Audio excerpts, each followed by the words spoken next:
We're still scheduled. Oh, here it is. I see it on this. I see it on We're this. here. We're We live. are here.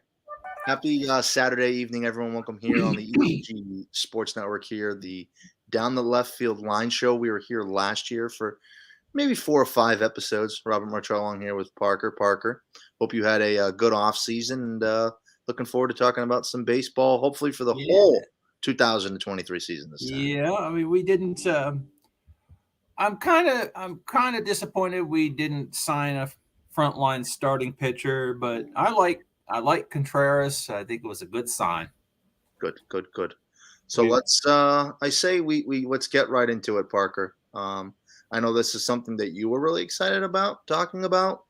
We were supposed to schedule things a couple of weeks ago, but some things came up along with the company and some personal things, of course. So we are here, and we're excited to bring you some good baseball coverage. So the 2023, World Baseball Classic, obviously, it's a huge event. It first is. time it's happened in a couple of years, of course, and the United States is hopes of repeating once again. We are the reigning champions. Before we kind of dive into some teams that potentially could cause some problems for the United States, what are your kind of overall feelings regarding the WBC? I think it's a fantastic event. I think it's a great event. I still wish that it would be a springboard for major leaguers to compete in the Olympics, but I know Major League Baseball doesn't like to take that 2-week break. Last year, of course, was it 2 years ago, or last year was the Olympics? 2 years ago, 2021. And Major League Baseball players weren't allowed to participate in it. Well, some former players did. Yeah, they. I know Tristan Casas, a Red Sox prospect now, a Red Sox, played in it. And I know the third baseman, he played for the Mets for a while. He was not David Frazier. Frazier played in it. Edwin Jackson played in it. No current Major League Baseball players. Right. Edwin Jackson played in it. Yep, Edwin Jackson. I feel like he played for like half of the Major League teams. Yeah. Yeah, right. He even won a ring for us in 2011. Yep, he was a part of that team. I feel like he's got a couple of rings, honestly. I was going to say Eddie Alvarez played in it. He actually became the second U.S. male athlete to win a medal in both summer and winter. That's quite impressive. That is quite impressive. Yeah, he won a speed skating silver medal. I think he won that at Sochi in 2014, yeah. and then he won the baseball silver medal, of course, in Tokyo. So that's right. Just diving in a little bit to the actual Team USA. I know, of course, you're the resident St. Louis Cardinals fan here. There's 4 Cardinals on the United States team. Right. Just some other players to note, some non-Cardinals players. Obviously, JT Realmuto, Tim Anderson, Trey Turner, Mookie Betts, and, of course, Mike Trout. So the USA Polar Bear. And, of course, Pete Alonso. Yep, the Polar Bear's playing. They have some hefty guys in their lineup. I think the United States is going to be a tough out. I didn't know how you felt about this, Parker. I'm a big MLB Network fan. I'm a big I'm a big Mark DeRosa fan. Mm-hmm. I think that he's in wonderful baseball mind. I'm curious, and I wanted to dive a little bit into it. This is the reason why I kind of want to do it by surprise. To be honest with you, that's why I didn't put it in the rundown. That's all right. I'm a bit concerned that Mark, this is the first time that he is a manager in this spot. He's in very good hands, though. This is going to be really hard to mess up, in my opinion, the lineup that he has and the pitching staff that he has. Yeah, there's no doubt. I'm looking down the roster here. I see Trout. I see Bobby Witt Jr. for the Royals is playing. Yep. Of course, Goldie and Nato. Let's see who else I can see that's of any. JT Realmuto. But the way they're doing it is kind of different this year. They're doing it in 4 pools. They've got 4 pools of 5 teams each. And strangely enough, Great Britain is sending a team. They are. They're sending a team. Italy is sending a team. Israel is sending a team. Yeah, that's right. So a lot of different new countries and areas before. I was always curious if like Portugal or Spain could ever I send a think team. I they know sent soccer teams to the is qualifier. their avenue. They have to qualify. Yeah. Australia, of course, is sending a team. I think Australia has actually sent a team to every one of these things. So I'm just going to start. I'm going to list a couple of teams, Parker. So just bear Yeah. with me for a minute. I'm going to be talking for a couple minutes, and Mhm. then we can kind of dive into exactly which team you believe is going to pose the most challenge to the United States. So, of course, we have Mexico. You have Mhm. Boston Red Sox, Alex Verdugo. You have St. Louis Cardinals, Giovanni. Is it Gallardo? Gallegos. Gallegos. And Randy And Jojo Arozarena, Romero. of course, the man for the Rays. And then, of course, you have Puerto Rico, who's managed by Yadier Molina. Yeah. Jose Barrios, Edwin Diaz, Javier Baez, and Eddie Rosario. Of course, had a big fall classic a couple years ago for the Atlanta Braves. Then, of course, you have for the Dominican Republic, Sandy Alcantara, who had a fantastic year last year for the Miami Marlins. Rafael Devers of the Boston Red Sox. There you go. Manny Machado, who signed that big deal, of course, with San Diego. And Sandy Alcantara used to be ours. yes. He reminds me a lot of what was his name?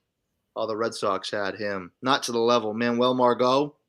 Oh, yeah. Just the kind of guy that, didn't really go well at the beginning with an organization and then got traded and ended up blossoming into a good player. And, of course, you have Juan Soto for the Dominican Republic. And then lastly, Japan, you have Shohei Ohtani, Lars Nootbaar of the St. Louis Cardinals, and Masataka Now, Yoshida. for the Dominican Republic, you don't have Vlad Guerrero Jr. Correct. So out of those 4 teams that I just mentioned, and maybe that's a team that I did not mention, Parker, which team do you think you believe causes the most problems to the United States?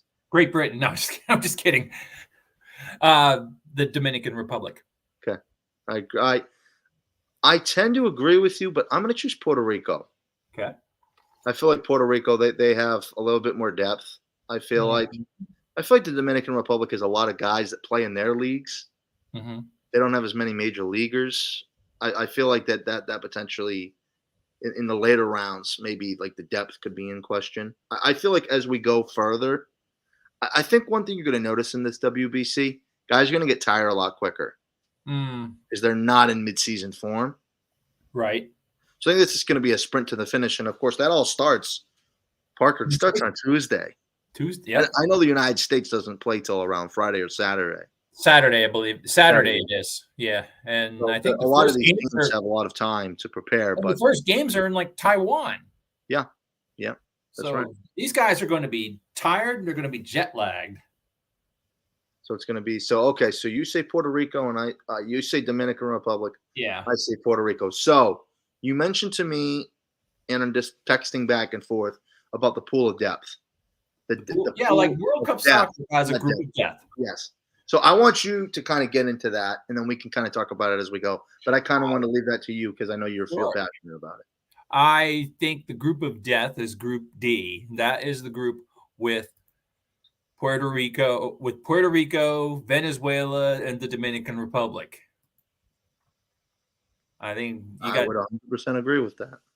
You've got 3 teams there that are really good. They're loaded with major leaguers, and only 2 teams are going to come out of that round. Yes. 2 teams are going to come out of pool play. I don't see the Israel team coming out of pool play. I'm not real sure the Nicaraguans are going to come out of pool play either. But interestingly enough, the Cardinals are actually playing the Nicaragua team this coming week. Oh, wonderful. Well, I remember that being a part of I feel like the United States plays a couple of teams. I don't know if they're doing that this time. I don't know if they're playing a major league team, and if they do, it's going to be all minor leaguers. Yeah, we don't have our guys that were selected for the World Baseball Classic are already with their they're already with their WBC. Yes, they're all with their teams. I think they reported last week. They weren't with their major league team very long. I feel like they were maybe there for like a week or 2. Yeah, something like that. But the one thing that's going to do, the World Baseball Classic is going to enable a lot of guys that weren't going to get reps with the major league clubs in the spring to get. They're now going to, yeah. Yeah. And I like the fact that it doesn't interfere into the regular season. Yeah, well, although the regular season begins March 30th. Yes. Yeah, it's a quick turnaround. If you win the whole thing within 3 days, the opening day starts. So depending on are the championship rounds in the United States? Yes. Okay, so it won't be as big of an issue as Right. maybe it would be in the past. So Yeah, it's not going to yeah, really matter to our major leaguers, but I luckily. mean, I mean, on the heels of this, we're going to have opening day, and then a couple of months later, we're going to London. Yes, you're playing the Chicago Cubs. Yep, in London. In London, similar to what the Red Sox and Yankees did a couple of years ago. Hopefully, it goes better for you guys than the experience the Boston Red Sox had. Oh Getting yeah, knocked down 2 games in a row. what was 19? You guys played it? Yes, the year after we won it all at 18, we went there. From what I remember, center field was very short. Mm-hmm. So expect a lot of home runs. Right. Maybe they figured it out to make it a bigger field, but from I remember the last time they played there, it wasn't very fun. I'm trying to remember what they used London Stadium for before this. I think it was Wembley. They used Wembley, I'm pretty sure. Oh, they did. They might have. I think they're using a whole new stadium this year. They are. Are they using Tottenham Stadium? I think they call it London Stadium, but whatever. But I think a lot of Cardinal fans don't like the fact that we're playing in London. Are you losing the home games or are they? I don't know, but I think they are considered home games for us. Okay, so then you're losing 2 home games, and that's what happened with the Red Sox. Yeah, so we are the home team for this series. I don't think it matters that much anyway because we play the we gain the 2 home games back when we play the Royals in Kansas City. Oh, that's true. That is true. Because I've been to Cardinals Royals games at the K before. Yes, they're playing at London Stadium. The games were played at London Stadium as well, not Wembley Stadium. I'm not sure exactly who plays at London Stadium. It's a soccer stadium. I know that. Right. I just don't know exactly who plays there. Well, it might be Tottenham, like you said. It could be. Mm-hmm. Their stadium's called Tottenham Hotspur Stadium, though. Oh, okay. Mm-hmm. But we're playing in London, and that's. I'll tell you what, I think I'm gonna predict for the WBC that the U.S. wins. The U.S. repeats. I think that just looking at the roster, I'm really worried about Japan. That's a team that I feel like sneaks up on everybody every year. You feel like they're going to be I think if everything holds to form, if I've read the bracket correctly and everything holds to form, I think we will end up playing Japan in the semifinals. That'd be quite the semi. Yeah, it would. But I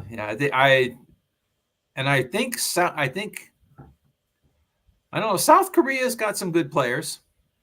They've got some players that have been in the majors. Of course, they've got one of our current major leaguers now. They've got Tommy Edman playing for South Korea. And your boy Xander Bogaerts, or should I? Played Netherlands. Yeah, well, he's not. Well, he used to be. That's what I meant. Your old boy, your former boy. Yeah. Devers is my guy now. And who's he? He's playing for DR. He is. Yep, he'll be there. I think the Red Sox were trying to convince him, I think, to stay back. But they understand. Cora obviously being an international guy, he understands. I'm actually surprised he's not managing one of the teams and leaving the Red Sox for. Who's that? Alex Cora, our manager. Oh yeah. I'm a bit surprised that he's not leaving to manage one of those teams. And I know Mark DeRosa, the USA manager, used to actually play for us. Yeah, he played. He began his career with the Braves. Then he went to. He was with the Cubs for a while. Rangers, then the Cubs, the Cardinals, the Indians, the Nationals, the Blue Jays. He hopped around to a bunch of teams. Yeah, kind of like His main part of his career is with Atlanta. yeah. That's where he started, and he's a smart guy. He's got an Ivy League education. No, he's just a very smart guy. And then listen, I think that this is for your first opportunity to be this. I think is a blessing in disguise for him because you have so much talent. It's not like you don't have any depth. You have depth galore. You can pick any guy out of that bullpen. You're going to be able to get outs, and I think that's the most important thing. I mean, they've got two of our starters now. Yeah. So that will be interesting. Switching gears to Major League Baseball. Okay. Talking about the 2023 season, there was just a couple of things. Just want to first touch on. Obviously, let's talk about our second topic of the evening, which is spring training. So far through spring training, the Red Sox are technically undefeated. They have 3 ties. Oh. But they've won all the rest of their games, in regulation. And of course, you got the Cardinals at 5-2. Yeah. Just some things they did. So some things just to stand out with the Red Sox. James Paxton has a strained hamstring. Likely will not be ready for opening day. Switching things to maybe some positive things. Some things that I've noticed. The guys that were leaving to go to the WBC, I feel like did really well just in terms of the week that they were here for. I was really impressed with them. Tristan Casas already has 2 homers on spring training.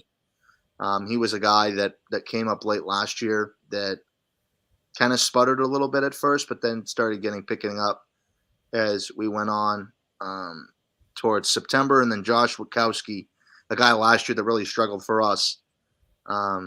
He's pitched 5 innings so far, hasn't let up a run. And then lastly, Nick Pivetta, not off to a very good start. And the reason why he's really not off to a good start is he's dealing with some health issues. And I believe that he made the right choice not playing for Team Canada in the WBC. What about Chris Sale? What's his deal now? We don't know. Still? Well, we do. They know. The fans don't. Oh, okay. We're kind of left out in the dark, to be perfectly honest with you. Right. He was supposed to be ready for spring training. He hasn't pitched yet. Really? So I don't know when he plans on pitching. Now, what is he owed, and how much longer does he have on his contract? I believe he has 2 years left on his deal. Okay. And what is he owed? The exact numbers, I'm not sure, but he's owed a lot of money. I know that. Oh wow! So they're basically paying him not to pitch. Precisely. He has not pitched yet this spring training. So we'll have to see. He is listed on the active roster though. So really?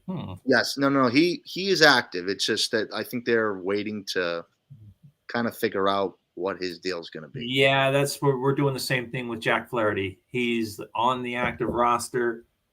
He's on the 40-man, but he hasn't pitched in a game situation yet. He's been on the backfields. I guess that's what Chris Sale might be doing. Yeah, Chris Sale and Jack Flaherty are I don't want to say in similar spots because Flaherty's actually pitched in the past 2 or 3 years really well, unlike Chris Sale, who really hasn't. The Red Sox organization right now is pissing off a lot of the fans. Oh, really? I unfortunately am one of those fans. I know. That is not happy about how they've handled the Chris Sale situation. So hopefully they can do it right this time. What do you have for pitching coming up behind him? Nobody. Nobody of great value. I mean, we've got Waino, who's 41 years old. I mean, his velocity has gone down, but I attribute that to what? Oh, there you go. Don't worry. I just dropped something. That's okay. I was wondering what the heck you were doing. All right. Anyway, Yeah, Wayno is 41 years old, and of course, his velocity has gone down a little bit. Yep. But I think his velocity has gone down because he's 41 years old. Yeah, he's pitched for a long time. So I don't think there's a health issue there. He doesn't think there's a health issue there. I think his velocity is down because his age is up. And we got Michaelis. Michaelis is also pitching for Team USA. Yes. Yeah, he's one of the 4. He had a good year. I mean, I think Wayno and Michaelis's records would have been a lot better if we'd been able to score some. We didn't seem to score any runs in any of their starts. Mm-hmm. But I don't think this year that's really going to be much of a problem. So diving a little bit into your St. Louis Cardinals, just some notes that I wrote down. I kind of wanted you to go more into detail since you're the fan. Jordan Walker has emerged as kind of a bright spot so far in spring training. Oh, you bet you he has. He is the real deal. Yeah. Both Arenado and Paul Goldschmidt before leaving for the WBC, I felt like they have had some solid ABs. Yeah, so did Brendan Donovan. Michaelis, similar to Josh Witkowski. 5 innings in 2 appearances, no runs let up. So if you could go further deep into it, but I think I was going to say Brendan Donovan, who I think is going to be our starting second baseman this year. He is the defending utility Gold Glover. I don't know who won it in the American League, but Brendan Donovan won it in the National League. He's having a pretty good spring. He's had a couple of homers. And he's played some good defense. Mm-hmm. And he's going to be one of those guys, and I went over this with Jeremy Karp the other night. He's going to be one of those guys that we're going to be able to plug in pretty much anywhere.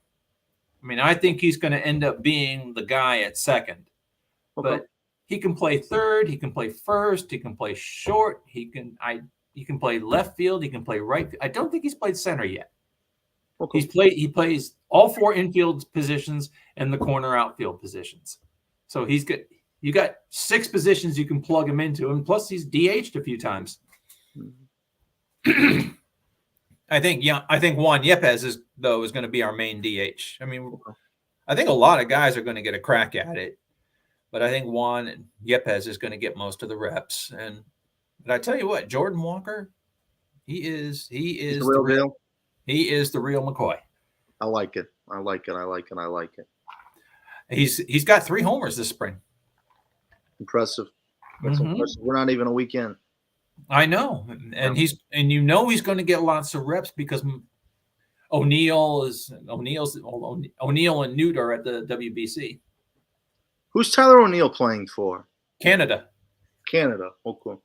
As a matter of fact, his father was a bodybuilder, and he was Mr. Canada at one point. Well, he looks like a bodybuilder, so that makes a lot of sense. Yeah, it's in the blood. It's in his genes. Yes. Yeah, he's always been a real big boy.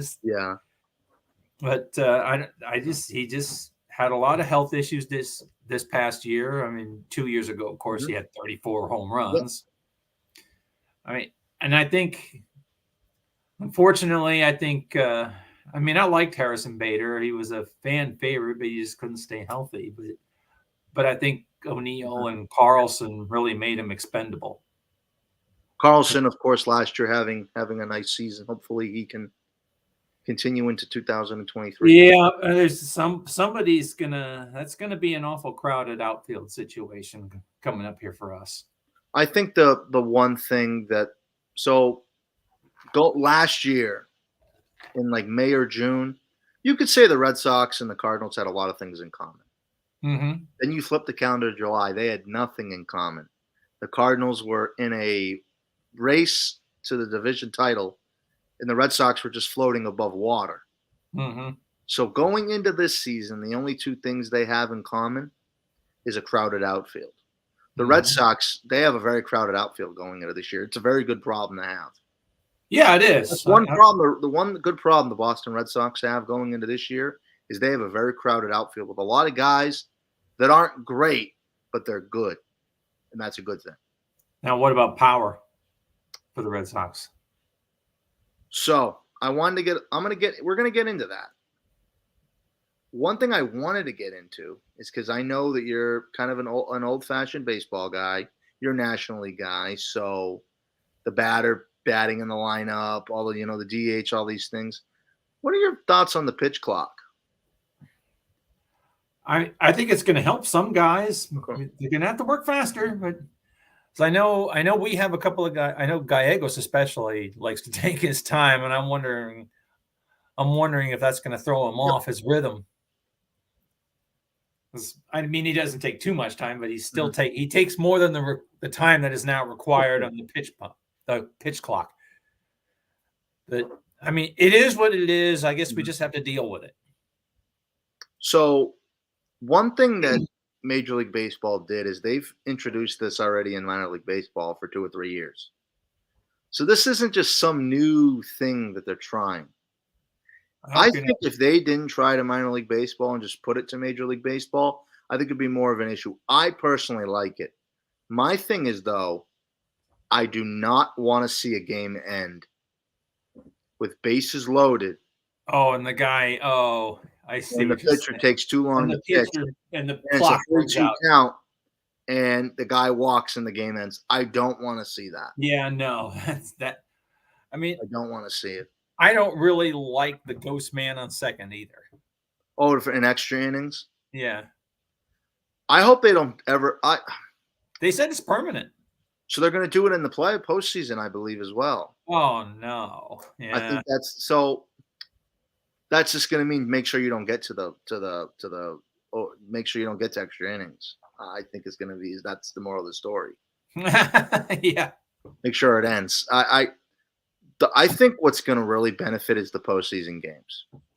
When we get in the postseason, that clock, they showed a clip of a guy hitting a ground ball to second, a guy popping a fly ball to center field, and a guy striking out in like a minute and 30 seconds. Right. I think it was like the 2017. The year the Cubs won the World Series, 2016. That was 16. They were playing the Dodgers in the CS. Mm-hmm. And it took 3 pitches in that time. Wow. Because the guy kept looking back at first, throwing off, stepping off the mound. I think it's gonna help the pace of play. I really do. I don't know how much it's gonna shred off the game time, but it's gonna be more fun to watch. Now, what about the bigger bases? I haven't really noticed. I haven't either. I don't think it's that much of a difference. I mean, what does it do to Alexander Cartwright's rules from 1846, 90 feet to each base? I think the reason why they did it is for more safety, more place to step on. Because what happened was, and you're a baseball historian, right? Yes. Guys used to purposely step on the first baseman's leg. Mm-hmm. They don't do that anymore, but no. 3 or 4 times a year you see it, throughout baseball highlights, and someone gets hurt. So that's why they did it. So I'm all for baseball changing some things. I'm all for the pitch clock. I'm all for it. I think it's going to be great. I don't think it's been that bad. I really don't. I don't want to see it in that way. I went into this pitch clock thing and thinking, oh, God, I'm going to hate it. It's going to suck. No, it's really hasn't been all that bad. Excuse me, I dropped something too. All right. But yeah, I really don't. I think it hasn't been that bad. And if it works, great. If it doesn't, it doesn't. That's right. I think it's going to end up working out because I feel like as the season goes on, we're not even going to notice it. I mean, and now they banned the shift, of course. So my thing on the shift,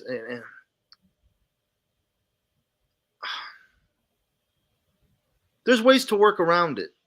Mm-hmm. Right? So, like, learn to hit to other fields. Yeah, you're no, but like no. There's ways of shifting now. That aren't illegal. Right. So just do that. Just do that. Yeah. Okay. I could not stand it when David Ortiz would hit a line drive out to a short right field and the second baseman would be sitting right there. It bothered the living heck out of me. and this was funny. I don't think it has anything to do with the shift, but it kind of struck me as funny. I saw when he was with Montreal. This is Larry Walker. He was with Yep. Montreal. Somebody hit a ball to right field, and he was playing not too shallow, but not too deep. He was playing in close enough that he fielded the ball and made a play at first base and got the runner. Yeah, I can't remember the last time. You see it in Little League games all the time, where you hit a line drive quickly out to right field and the guy will pick it up and gun it to first base. Yeah, and the guy will be out. I have yet to see it in a Major League Baseball game. I saw it once. Being at a game. I've seen it on TV. Yeah. No, I saw it on TV. I never saw it. I was never at the game when I saw it, but I saw Larry Walker do it. But wow. I mean, it's kind of like the Little League home run. You get a home run in the Little League because all the fielders fall down or whatever. Now, what about Cape Cod League ball? I mean, are they doing the same rules? Are they going to do the same sort of rules as Major League Baseball? They're going to I'm not sure. So the thing about the pitch clock is that's like a big financial thing. Mm-hmm. I feel like there's going to be some like summer collegiate teams that can't afford it. Oh, because that's going to be a clock that's constantly running, right? Right. So I don't know if it's just going to be the league pays for someone like a track man or whatever it is to roll in a pitch clock. Mm-hmm. But there's going to be some leagues that aren't going to want to. I think the leagues that are major league like sponsored, mm-hmm. I think might try to do it. I think Aussie baseball is going to do it. Yeah, I know. Australian baseball is major league sponsored. I believe what they're going to try to do, maybe the umpire will keep track and he'll just yell after 5 seconds or whatever it is, 5, 4, 3, 2, whatever. But I have a hard time believing that every summer collegiate baseball league is going to be able to afford a pitch clock. Yeah, that sounds silly, but it does cost money. Don't a lot of those leagues operate on basically a shoestring budget? Correct, precisely. Like the Cape Cod League. Yes, but they a lot of the teams are well, the Cape Cod League also got some notoriety because of the movie Summer Catch. Correct, which I've seen many times. So have I. Freddie Prinze Jr. And he gave up a home run to Ken Griffey Jr. in the very last scene of the movie. Yes. Now, what about robo umps? No. Nope. No. I'm out on those. That's not real. No, I mean, what? I do believe, Parker, to be honest with you, I think we're going to get to the point similar to what the NFL does. You're going to be given one challenge. Mm-hmm. You're going to be able to challenge one pitch a game. Mm-hmm. If you win it, you can challenge another one. If you lose it, you can't challenge anymore. Right. But I think I want it to be separate than a regular challenge because they're two different things. Mm-hmm. So I think maybe 5 years down the line, I know it sounds crazy, but I mean, there were some games last year that were decided by one pitch. Yeah. That just like not for me because the Red Sox were out of it. But like I would have hated to be something like that. Yeah. I mean, it was a pitch where it was, if it had been called correctly, it would have been strike 3 to end the game, but the umpire called it a ball. Yeah, and the inning gets prolonged, and they end up hitting a walk-off or whatever it was. Yes. Yep. See, I'd hate for something to end like that. That would bother me.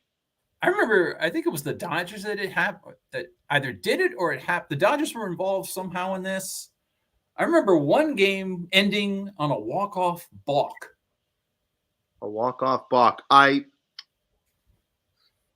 For some odd reason, I remember that. Yeah, I think the Dodgers were involved in it somehow.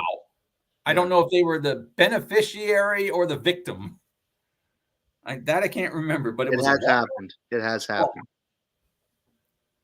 Man, it has happened. I mean, what exactly do? You step off the? What exactly is it that you do? A balk? Yeah. I think you make a move towards third or something. So a balk can be defined in many different ways.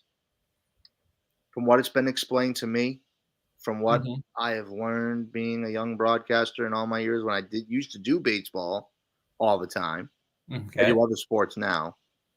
But when I was mainly in baseball, it's when you start a pitching motion and there's a stop or you move. So I'm smart. Okay, so I'm starting here. I come to set. Right. As soon as I come to set, my hands have to stay here. Yeah. I can't go like this and then go back up again. Right. That's a block. I thought it was a move towards third. I think if you step towards Well, third base. that's also a block. Okay. So I was right. I was right all along. You've been right all along. There's many Okay. different ways to define a block. Okay. You can, if you're a lefty, begin your motion and you're just about to raise your arm down and you go, oh, wait, let me throw it back to first. That's a block. Right. As soon as you start your full motion towards home plate, you can't go back. Now I wonder if what Satchel Paige used to do would be considered a balk today. More Like, than likely, seeing the videos, yes. More than likely. Yeah, he did the hesitation pitch. Yep.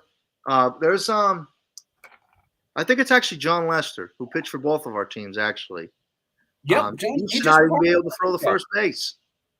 He got his 200th win and hung him up. He was too afraid to throw to first base. Mhm. Couldn't do it. Now, I was going to say Satchel Paige. That just reminded me of something. The last major league game he ever threw, Satchel Paige was in Kansas City. Is it the old Municipal Stadium in Kansas City? Okay. It was against you guys. Really? Yep. And he pitched. Would that have been the 60s? 65. 65. He played till 65. Well, not entirely in the majors. I mean, he barnstormed for a lot of those years, but yeah, basically he did. I was going to say, I feel like he started playing like in like the late 30s, honestly. He played for a long time. Late 20s. Late 20s. I mean, he did. He played for a long time. He had to be almost 60 in the 60s. He was 59 when he pitched his last major league game. How many major league seasons do you think he had? Oh, actual major league seasons? Yeah. I think only like 5 or 6. That's crazy. But yeah, your boy Ted Williams said he was one of the greatest pitchers he ever faced. We probably saw him maybe only 4 or 5 times. And I think it was Ted Williams that recommended that Satchel Paige and Josh Gibson and people like that be put in the Hall of Fame. Well, there you go. There you go. But I'm trying to remember, we played you guys in the World Series 4 times. 4 times. 46, 67. 2-2? We're 2-2. 2-2. But I think you guys are ahead of us in games. Okay. I mean, we've won the same number of series, but I think you've won more games within those 4 series than we have. Mm-hmm. It was 46. We beat you 4 games to 3. 67. We beat you 4 games to 3. 04. I don't remember what exactly happened in 04. I don't remember. A sweep. Yeah, you swept us in 04, and then you beat us 4 games to 2 in 13. That was the famous the interference call in game 3. Will Middlebrook's trip. Yes, It was a trip. Game, it's good. It was the right call. Country Joe West got that one right. Mm-hmm. Yes, I'll give him that. That's actually the last game we won in that series. Yep, because then we were up 2 games to 1 after that game. Koji picked off Wong. Mike Napoli's famous stab tag. Yeah. And then Johnny Gomes had the big homer. Johnny Gomes. You let Johnny Gomes beat you. And then John Lackey had that legendary performance. And then he ended up pitching for us a couple of years later. And then to bring up a happy moment, you guys tied it up against the Rangers. Yeah. And then you guys won it with a David Freese home run in the 11th inning? Am I Yeah. wrong? No. No, no, the rate yeah, you aren't wrong. Game Okay. 6, that's right. The game 6, you guys tied it up, and then Game 7 we you blew won. them out in game 7, right? It wasn't close, the game. Right. We came from behind in game 7 also. That was now because we're getting into this conversation now, we're gonna save the last couple minutes for the last topic we were gonna talk about. All right. Because I know we were gonna be kind of freelancing tonight, just talking about different things. That Texas Rangers 2010, 2011, that could have been a potential dynasty in Texas. They didn't win Yeah. either series. Yeah, I actually knew Ron Washington when he was managing the Tides in Norfolk. He went to my church. Wow. Yeah, that would have been I feel like you look at potential baseball dynasties, and I feel like the Rangers really they went to back-to-back World Series and haven't gone back since. That's right. Jeff Bannister had some good teams there in Texas, but those 2 years they were good. Mm-hmm. They had you guys are kind of a mini dynasty. You won in 04, 07, 13, 18. You've won 4 in the last 20 years. the problem is when you're when you're considered a dynasty, you got to win 3 out of 4, 3 out of 5. So could you consider the Kansas City Chiefs a dynasty in football? You got to win a third one. Oh, well, we've won 2 of the last. We've been to 3 of the last 4 Super Bowls. Correct. And we've won 2 of those. Correct. But you lost one. Right. If you won that one, yes, you would have been a dynasty. Yes. Okay. So we won our first one, but way back when. So the Patriots were not considered a dynasty till they beat the Eagles in 05, technically. Uh-huh. Then so 3 out of 5 is still considered a dynasty, but man, we blew an opportunity against the Eagles. We should have beat them. Mm-hmm. The second time, but that's okay. It's what it is. I do. Oh, predictions. What do you think? Just in terms of baseball? Yeah. Or is it too early? It's way too early. Way too early. We're going to do that before our last show before the regular season. Okay. But predictions. No, but I did want to get into a little bit of maybe some early predictions for our teams. Okay. Not World Series or postseason or anything like that. Just some early thoughts. You can start. You start with your team, and then I'll start with the Red Sox. I say Jordan Walker gets called up before the All-Star break if he doesn't make the opening day roster. Okay. We will see Jordan Walker in St. Louis this year at some point. I'm not saying what that point is, but I'm saying we will see him at some point. Not talking about postseason expectations or anything like that. Is your expectation you're going to be division champs again? Yes. Okay. I'm saying 90 plus wins. Okay, I like it. For me, this is going to be kind of long-winded, Parker, to be honest with you. Go for it. I don't care. I like long-winded. So, going into this season, the Red Sox did some good things this offseason. They addressed a lot of their needs. They addressed a lot of their needs last year, but it got us 78 wins. The problem right now is the Red Sox organization is putting faith in a lot of guys that me and a lot of our fan base don't trust. I love Chris Sale. Mm-hmm. He had a great performance against the Dodgers in that World Series. He did great. We won Game 1. Then he pitched later on in the series. Then he pitched that final game, Game 5, and pitched a great 9th inning. Almost broke Manny Machado's leg on the strike 3 swing and a miss. One of the nastiest sliders I've ever seen. Right. Manny Machado, his pants almost dropped down. He couldn't swim. He couldn't hit it. It was that crazy. but Chris Sale has the past 2-3 years has barely pitched. Hmm. James Paxton has barely pitched for 2 years. He's just coming off of Tommy John. Ooh. Corey Kluber isn't the same guy he used to be. He's not. He's the one you got from the Yankees. Wasn't he with got from the Rays. With the Ray? Oh, I'm sorry. He pitched for the Yankees. Oh. And then you have like Brian Bale, our minor leaguer. Our prospect that we brought up last year, who did okay. He's having arm troubles already. No, that's like Jack Flaherty. Nick Pivetta last year, inconsistent. We're just putting faith in guys that, to be frank with you, don't deserve to have faith right now. Mm. And our general manager, Chaim Bloom, who came from a great pedigree with the Rays, comes from a great coach, managerial tree.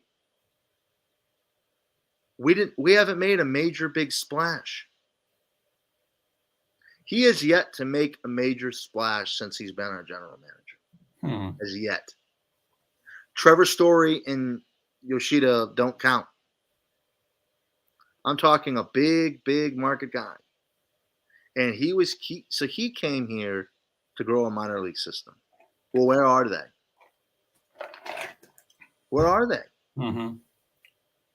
That's my concern. And I have a hard time believing that going into this year, the Red Sox are going to finish above 500. I just don't see it. Mm-hmm. Well, I would love to play this back in September and we have 90 wins. I'd love to. I don't see it. I don't think 90 wins will get you a division, though. In our division's too tough. Baltimore got better. Yeah. Tampa's always going to be there. Toronto is pissed off from last year because they did not meet expectations. The Yankees, of course. The Yankees are going to be the Yankees. I mean, did you think in a million years Aaron Judge was going to go back to the Yankees? As soon as I saw that tweet from Heyman and it got took down, yes, he was going back to the Yankees. And look how much he went back there for. I do believe in the media curse. If that was never put up, he'd be a San Francisco Giant. Uh-huh. I truly do believe it. Wow. I believe it. He would not be a Yankee if John Heyman didn't put that tweet up. So if he decided not to tweet that day, Aaron Judge. Parker, let me just put it to you this way. I think that tweet was put there purposely. Yes. He's a New York guy.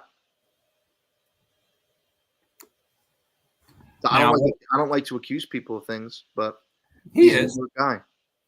He is. And I think I would hate for that to come out that's ended up what happening. But I think that tweet was put up purposely. Now, I mean, you say he's a New York guy, but if he had gone to the Giants, wouldn't that have been going home for him? Isn't he from? I'm talking about John Heyman. Oh! I'm sorry. I thought you were talking about Aaron Judge. No, Aaron Judge is from California. Okay, so it would have been going home for him. Yes, it would have been. No. I think there was a report. Listen, there was a report that Aaron Judge was agreeing to terms with the Giants. Mm-hmm. But the Giants never told anybody. Right. So for Heyman to just automatically assume that, what I mean by I think it was purposely put out there. I think it was purposely put out there to get an arousement out of the Yankees fans. Mm-hmm. I don't think it was done in a malicious way. So if I know what you mean. That way, that's not what I mean. Right. Now, our two biggest moves of the offseason, one of them we addressed like 2 days after the World Series, although it wasn't technically a move, but Nato decided to opt in instead of opt out. Yes, which that's not technically a move. So 2 years into a deal, he was able to opt out? Yeah. And he opted. Why would the Cardinals do that? I don't know, but he opted in for the remaining 5. It's crazy. He was still on his Rockies deal. We did that with Chris Sale. His deal. Yeah, his deal. He's coming back. Okay. So you This think actually might. This might. I think he has 2 more years actually. Yeah, 2 this year. now, do you Next. think he pitches in 2023? Yes. No. No. Chris Sale will pitch. Okay. No. No. Chris. I believe Chris Sale will be ready for the season. Oh, It's just how long is he going to last? yeah. Is the question. Yeah, and then our other move, of course, we got Yachty's replacement. Yep. And we've got him for 5 years, so we're going to get some good use out of him. I think that the Red Sox, depth wise, are in good shape. But when's that depth going to show up? We don't know, and that's why I'm very concerned going into the year. I think we are also in good shape depth wise. Yeah, it's just it's going to be a question of. So what happened last year, and I put this in the rundown, is they got off to a really slow start last year. Then they picked it up when the weather started getting warmer. I remember that. Then all of a sudden, the whole team got hurt. Everybody got hurt, and then we fell apart. It's still PK amazing. Hernandez and Chris Sale can stay healthy for the whole season.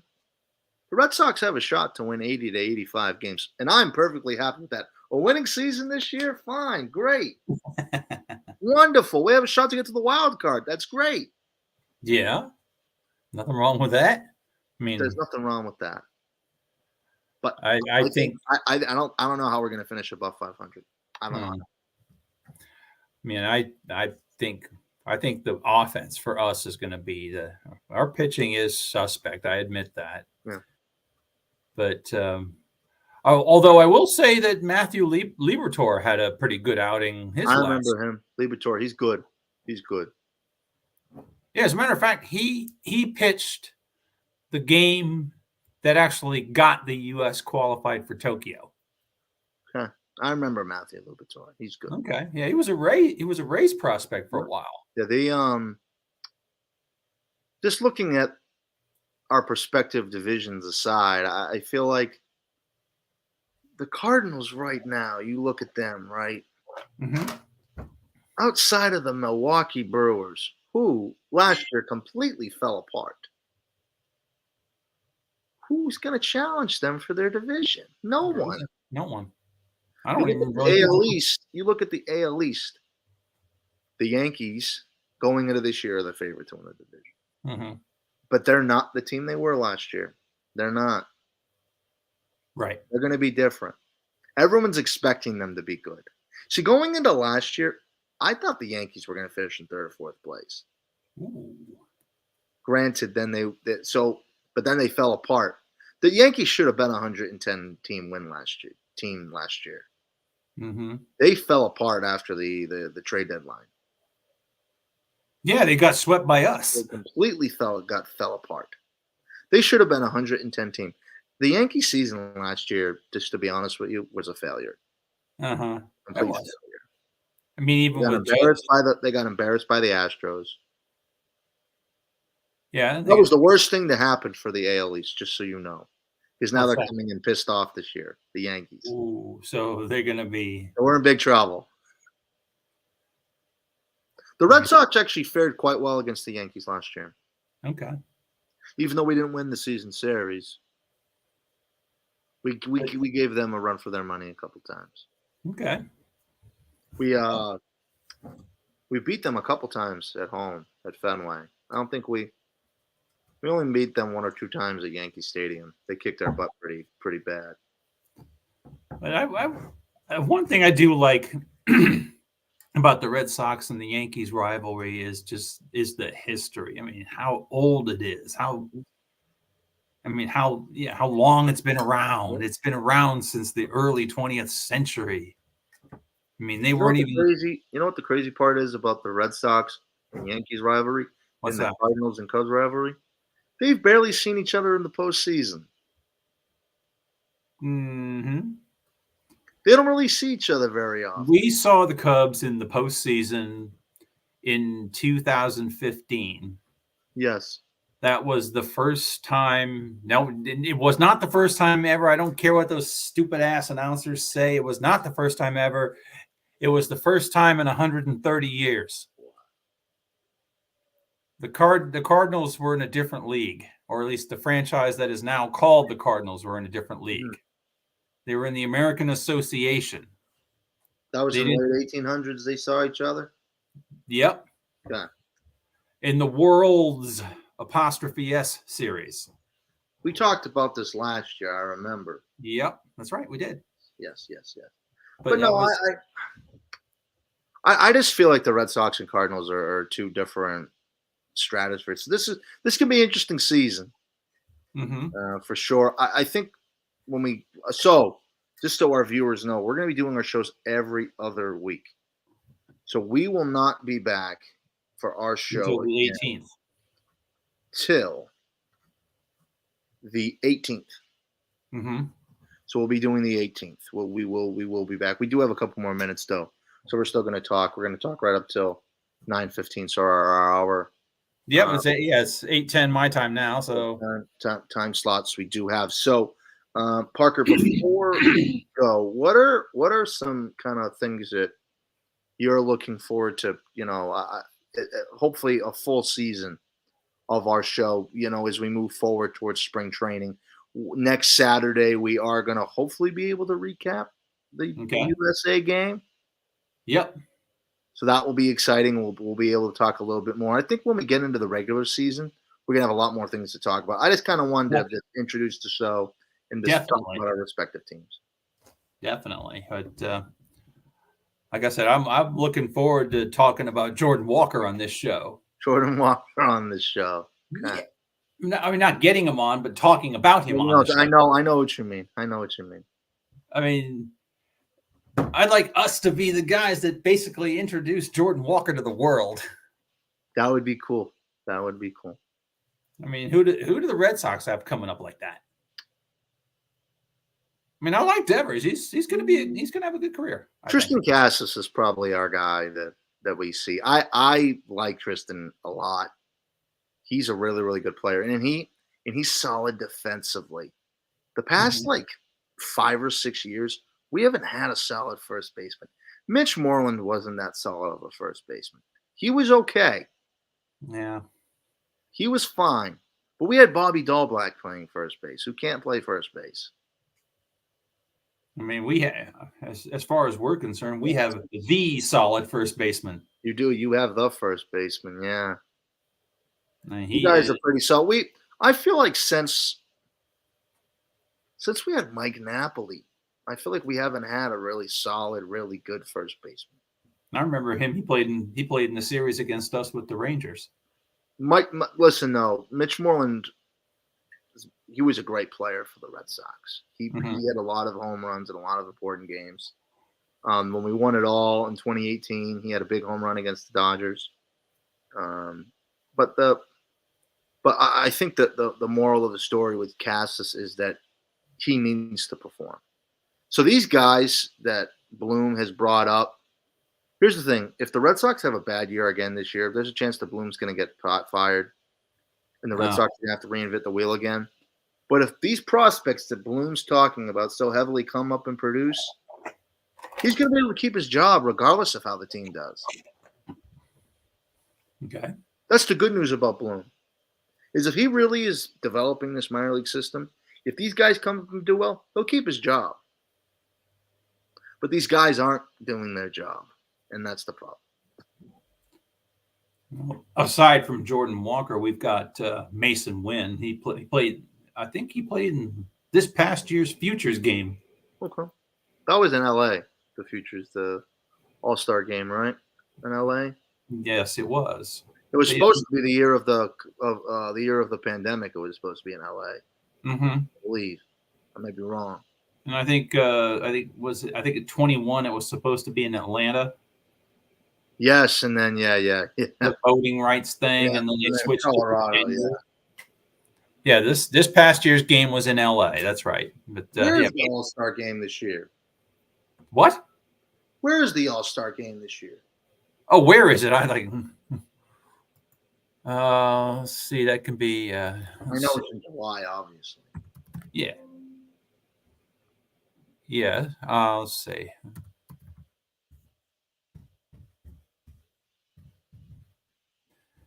'23 MLB All-Star Game. Seattle, Washington. Okay. All right. So we're going to end it at that. Parker, thank you as always.